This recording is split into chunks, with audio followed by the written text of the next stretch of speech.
Les Américains font tout pour que Taïwan déclare son indépendance, mais c'est une histoire de fou. Pourquoi le feraient-ils? Ils n'ont pas envie de mourir comme les Ukrainiens. Les Américains étaient prêts à se battre jusqu'au dernier Ukrainien, maintenant ils semblent être prêts à se battre jusqu'au dernier Taïwanais. Mais pourquoi ils veulent faire tuer tous ces gens-là? Les États-Unis ont décidé que personne ne devait avoir une armée plus forte que la leur, sans quoi ils vont dedans. Bon. C'est un point de vue que les Américains ont le droit d'avoir. Mais je parle beaucoup à des Américains, je ne comprends pas pourquoi ils veulent se payer militairement la Chine. Pourquoi ils veulent... Est-ce que vous écoutez les Américains, les néocons, ils n'arrêtent pas de vous dire on va d'abord se payer la Russie, et puis quand on aura fini avec la Russie, on se paiera la Chine. Mais attendez une seconde, ça fait maintenant depuis, je ne sais pas combien de temps, ça doit être depuis les années Clinton, ça a commencé, les États-Unis sont en guerre avec une partie du monde ou avec l'autre.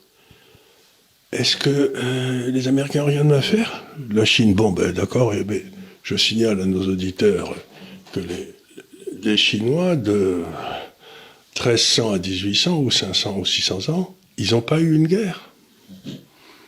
Ça n'a jamais été une puissance agressive. Ils ont dit au reste des pays en Asie, dites donc on est les plus gros, donc ce serait bien que vous nous reconnaissiez comme l'empereur. Les autres disaient bien sûr, ils envoyaient des paquets de cacahuètes à la cour pour montrer qu'ils étaient dépendants, mais on leur foutait une paix royale. Donc qu'est-ce que c'est que ce truc de vouloir être le numéro un? Vous êtes le numéro un par le choix des autres, mais pas en leur tapant dessus. Donc je comprends pas, ça fait des années que je ne comprends plus la politique américaine. Qu'est-ce que c'est que cette façon d'aller à la guerre pour un oui et pour un non? Ça fait 25 ans, ils ont commencé avec la Serbie, puis ensuite ils sont passés à l'Irak, puis ensuite ils sont passés à la Syrie, puis à la Libye, maintenant c'est l'Ukraine, et puis demain c'est la Chine. Mais pourquoi?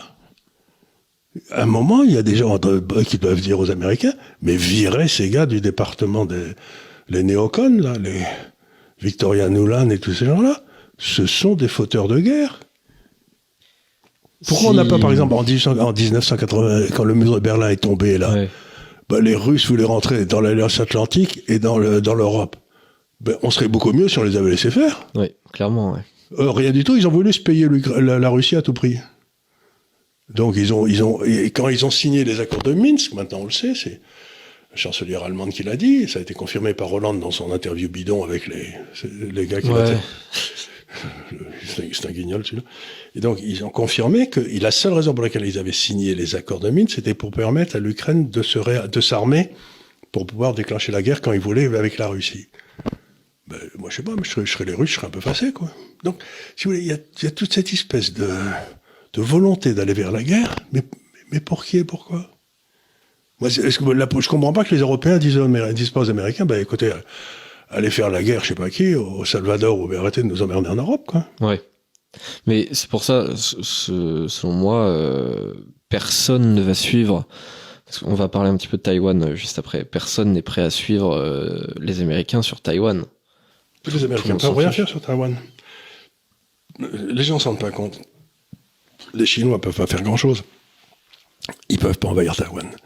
Parce que si vous regardez la côte de Taïwan, d'abord c'est à 100-150 km, le détroit, hein. Donc c'est pas 30 km, hein. C'est pas le Pas-de-Calais, c'est beaucoup. Donc faire passer des centaines de milliers d'hommes là, dans un endroit où il y a toutes les armées du monde, toutes les marines du monde et tout, ça paraît peu probable. Et en plus, si vous regardez bien la côte, il y a à peu près sur cette côte-là de Taïwan, en face de la Chine, il y a à peu près que 3 plages où ils peuvent débarquer, physiquement, qui sont assez grandes. Donc vous mettez des canons et puis personne ne peut débarquer. Donc militairement, faire croire au monde que la Chine est prête à attaquer Taïwan, c'est fou. Ils savent très bien qu'ils peuvent pas. Ouais, je trouve qu'il y a, en tout cas... Donc on dit il faut défendre Taïwan, mais défendre Taïwan contre quoi? Il y a quand même pas mal de signaux faibles. J'ai vu... il y avait une grosse émission, par exemple, en Chine qui bon, je sais pas du tout ce que ça vaut, hein, mais qui qui faisait des images de synthèse en mode, voilà, ce qu'on fait si on envahit Taïwan, on envoie des missiles ici, des missiles là. Je me dis, mais qu'est-ce que c'est que ce truc? C'est un peu curieux. S'ils détruisent les usines de TSMC, qui sont la plus grosse affaire de semi-conducteurs au monde, l'économie mondiale s'arrête instantanément, quoi. Ouais. Y compris tous les armements, d'ailleurs. Donc, moi, j'avais eu une conversation avec le ministre des Affaires étrangères de Taïwan, ça devait être il y a 25 ans, ou je sais pas quoi. J'étais là-bas et je lui ai dit quelle est la ligne rouge que les Chinois vous ont mis, la Chine continentale. Il m'a dit il y a deux choses. La première, c'est si on devient puissance atomique. Là, ils nous rentrent dedans tout de suite.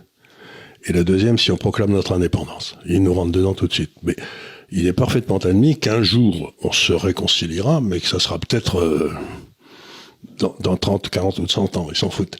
Donc les Chinois n'ayant pas la même notion du temps, ce qu'ils disaient, c'est un jour, Taïwan et la Chine se réuniront, mais les États-Unis font tout pour que Taïwan proclame son indépendance.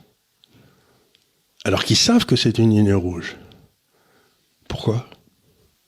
Après, c'est pas... Pourquoi ? Mais pourquoi ? Qu'est-ce qu'ils cherchent à gagner ? Comment dire ? Venant des Américains, c'est pas bienvenu. Mais par exemple, si les Taïwanais, ce serait pas très intelligent, mais si les Taïwanais ont envie de proclamer leur indépendance. Eh ben, il y a c'est comme, si vous voulez, c'est comme les Ukrainiens qui voulaient être dans l'OTAN. Soi-disant, le gouvernement ukrainien voulait être dans l'OTAN, et les gens me disent ils ont bien le droit d'être dans l'OTAN. Ben, quand on est à côté d'un éléphant, on se met pas à côté de lui quand il se retourne, quoi. Donc il y a des pays qui, en effet, Cuba ne peut pas avoir d'armes atomiques sur son sol parce que ça, les États-Unis lui rentrent dedans. Et tout le monde le sait. Donc, il y a des pays à qui malheureusement, la réelle politique fait que ils peuvent proclamer leur indépendance s'ils veulent. Mais voilà, quoi, ces pays-là, ils ont vraiment plein la gueule.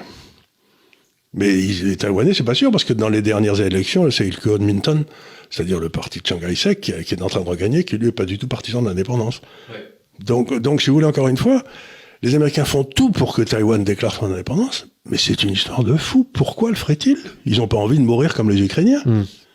Les Américains étaient prêts à se battre jusqu'au dernier Ukrainien, maintenant ils semblent être prêts à se battre jusqu'au dernier Taïwanais. Mais pourquoi ils veulent faire tuer tous ces gens-là ?